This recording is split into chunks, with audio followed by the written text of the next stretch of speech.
அப்போ வந்து தனியாக கூட்டின்னு போயிட்டு அபிக்கிட்ட கேட்குறாரு. "அபி ரொம்ப தேங்க்ஸ் அபி" அப்படின்னு சொல்லிட்டு. "எதுக்கு?" அப்படின்னு சொல்கிறாங்க. "வேறு எதுக்கு? நான் வந்து போட சொன்ன ட்ரெஸ்ஸை போட்டுக்கினேன்ல அது போதும் எனக்கு" அப்படின்ட்டாங்க. "நான் ஒன்றும் உங்களுக்காக போடல.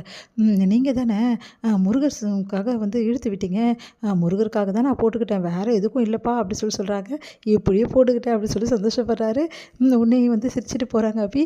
"அபி இந்த ட்ரெஸ்ஸில் இவ்வளோ அழகாக இருக்கா" அப்படின்னு சொல்லிட்டு தன்னையே மறக்கிறாரு ராகவ். இங்கே வந்து 2 பேரும் சந்தோஷமாக பேசிகிட்டு இருக்கிறதும், அதே மாதிரி அபியோட வீட்டில் வந்தவங்க எல்லாருமே வந்து சந்தோஷமாக இருக்கிறதையும் பார்த்துட்டு முரளியால் தாங்கிக்கவே முடியல. "ஓ, சந்தோஷமாக இருக்கலாம், பார்ட்டியில் என்ஜாய் பண்ணலான்னு பார்த்துட்ருக்கீங்களா? அது எப்படி நான் இருக்கும்போது நீங்களாம் என்ஜாய் பண்ண முடியும்? உங்களை சும்மாவே விட மாட்டேன். இப்போ கொஞ்ச நேரத்தில் இங்கே அபியோட ஃபேமிலி மொத்த பேரையும் வந்து ராகவ் வந்து அப்படியே துரத்தி விடுவா. பார்த்தா அபியும் கூடவே போயிடுவா. அதுக்கப்புறம் அனுவும் கூட போயிடுவா. அதுக்கப்புறம் என்ன எல்லாருமே பிரிஞ்சு போட்டோம். இதுக்காக தான் எதிர்பார்த்துட்ருக்கேன். இப்போ பண்ணுறேன் பாரு" அப்படின்னு சொல்லிட்டு என்ன பண்ணாரு, அபியோட அப்பாவுக்கு குடிக்கிற கூல்ட்ரிங்க்ஸில் வந்து தவறான பொருளை கலந்து கொடுத்துட்றாரு. அவரும் குடிச்சிடுறாரு. அவர் வந்து குடிச்சிட்டு அப்படியே வந்து ராகவை பார்க்குறாரு. பாவம் மாப்பிள்ளை, அவருக்கு நான் எவ்வளோ பெரிய துரோகத்தை பண்ணிட்டேன். இவ்வளோ நாள் இந்த முரளியை பற்றி நான் வந்து அவர்கிட்ட சொல்லாமே இருக்கேனே, இன்றைக்கி சொல்லியே ஆகணும் அப்படின்னு சொல்லிட்டு போகிறாரு. உடனே வந்து அவங்க வீட்டில் எல்லோரும் எங்கெங்கே போகிறீங்கன்னு, இன்றைக்கி எல்லாத்தையும் மாப்பிள்ளை கிட்ட சொல்லப்பா, அதெல்லாம் நீங்கள் சொல்லக்கூடாது, சொன்னால் கேளுங்கன்னு எல்லோரும் தடுக்கிறாங்க. அவர் கேட்க மாட்டேங்கிறாரு. "அதெல்லாம் தெரியாது, நான் எல்லாம் சொல்லி தான் தீருவேன்" அப்படின்னு சொல்லிட்டு போயிட்டு சொல்கிறதுக்காக போகிறாரு. "ஒரு நிமிஷம் ராகவ் தம்பி உங்ககிட்ட பேசணுன்றாரு." "என்ன விஷயம் மாமா?" அப்படின்னோடனே, இந்த மாதிரி முன்னாடியே வந்து முரளிக்கும் வந்து எங்கள் குடும்பத்துக்கும் பழக்கம் இருக்குது. முரளியை பற்றி எல்லா விஷயமும் வந்து உங்களுக்கு தெரியுமான்னு கேட்குறாரு. அதை கேட்டு அதிர்ச்சி அடைகிறாங்க அவர். "என்ன சொல்கிறீங்க நீங்கள்? முரளி உங்களுக்கு முன்னாடியே தெரியுமா?" "எங்களுக்கு முன்னாடியே தெரியும். முரளி என் பொண்ணை விரும்புகிறேன்னு சொல்லிட்டு நல்லா எங்கள் குடும்பத்தையே ஏமாற்றிட்டான். அவனுக்கும் அபிக்கும் வந்து கல்யாணத்துக்கு ஏற்பாடு பண்ணோம். அந்த கல்யாணம் கூட அபிக்கு விருப்பமே இல்லை. அபிக்கும் இதுக்கு சம்மந்தமே இல்லை.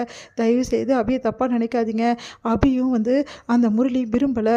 நாங்கள் தான் கல்யாணம் பண்ணுறதுக்கு ஏற்பாடு பண்ணோம். கடைசியில் வந்து அந்த கல்யாணம் வந்து நீங்கள் தான் வந்து அந்த கல்யாணத்தை காப்பாற்றிருக்கீங்க" அப்படின்னு சொல்லிட்டு நடந்த விஷயத்தெல்லாம் சொல்கிறாரு.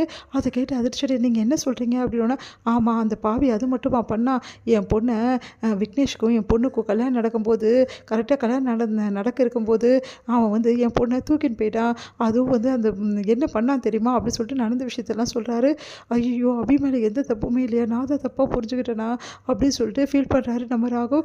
"இவ்வளோ நடந்திருக்கா? ஏன் இவ்வளோ நாள் இந்த விஷயத்த சொல்லலை? அஞ்சலி பொண்ணுக்காக தான்மா நாங்கள் சொல்லலை. என்னை மன்னிச்சிடுங்க மாப்பிள்ள" அப்படி சொல்லிட்டு கையெடுத்து கும்பிட்றாரு. உடனே அப்படியே வந்து கீழே விழுறாரு. எல்லாம் தாங்கி பிடிக்கிறாங்க. அபியை பார்க்குறா. "இதெல்லாம் உண்மையா?" அப்படின்னு சொல்லிட்டு. "ஆமாம், உண்மைதான். மன்னிச்சிடுங்க. எங்கள் குடும்பமே இதில் வந்து இருக்காங்கன்னு தெரிஞ்சால் நீங்கள் எங்கள் குடும்பத்தையே என்ன மாதிரி ரொம்ப கேவலப்படுத்துவீங்க. ரொம்ப பயந்துட்டேன், அதாங்க சொல்லலை" அப்படின்னோடனே அபியை கையை பிடிக்கிறாரு. "சாரி அபி" அப்படின்றாரு. அப்படியே வந்து பார்க்குறாங்க. உண்மையிலே வந்து நீங்கள் சாரி சொன்னது உண்மைதானா? இல்லை, உண்மையிலேயே எல்லாருமே வந்து இந்த விஷயத்த தெரிஞ்சிருக்கு எல்லாருக்கும். நான் தான் தப்பாக புரிஞ்சுக்கிட்டேன். சாரி அபி" அப்படின்னோடனே அபி அவரையே பார்க்குறாங்க. ஒன்றும் புரியாமல் 2 பேருமே இப்படி கையை பிடிச்சிட்டு அப்படியே வந்து சாரி சொல்கிறத பார்த்துட்டு தாங்கிக்கவே முடியல முரளியால். முரளி வந்து செம்ம டென்ஷன் ஆகிறாரு. நம்ம எப்படியாவது வந்து அபியும் ராகவும் பிரிக்கலாம், இவங்க குடும்பத்தையே வெளியே அனுப்பலாம்னு நினச்சோமே, கடைசியில் இந்த மாதிரி ஆயிடுச்சு. ராகு வந்து அபிக்கே வந்து சாரி சொல்கிறானே, அப்போ 2 பேரும் ஒன்றா சேர்ந்துட்டாங்களா, வாட ஆரம்பிச்சிடுவாங்களா சொல்லிட்டு பதறி போகிறாரு. அவரால் தாங்கிக்கவே முடியல. உடனே வந்து கையெடுத்துறாங்க அபி. "இங்கே பாருங்கள், நான் சொன்ன மாதிரி உங்களுக்கு உண்மையை நிரூபிப்பேன். அப்போது எங்கள் அப்பா சொன்னது கூட உங்களுக்கு இப்போ பெரிய விஷயமா இருந்திருக்காது. எல்லாரும் முன்னாடியும் வேணும்னு தானே சாரி சொல்கிறீங்க. ஆனால் ஒரு விஷயம், என் அப்பாவோட மனசை மட்டும் கஷ்டப்படுத்தாதீங்க" அப்படி சொல்லிட்டு போயிடுறாங்க. உடனே, "ஐயோ அபி, நான் உண்மையாக தான் சாரி சொன்னேன் அபி.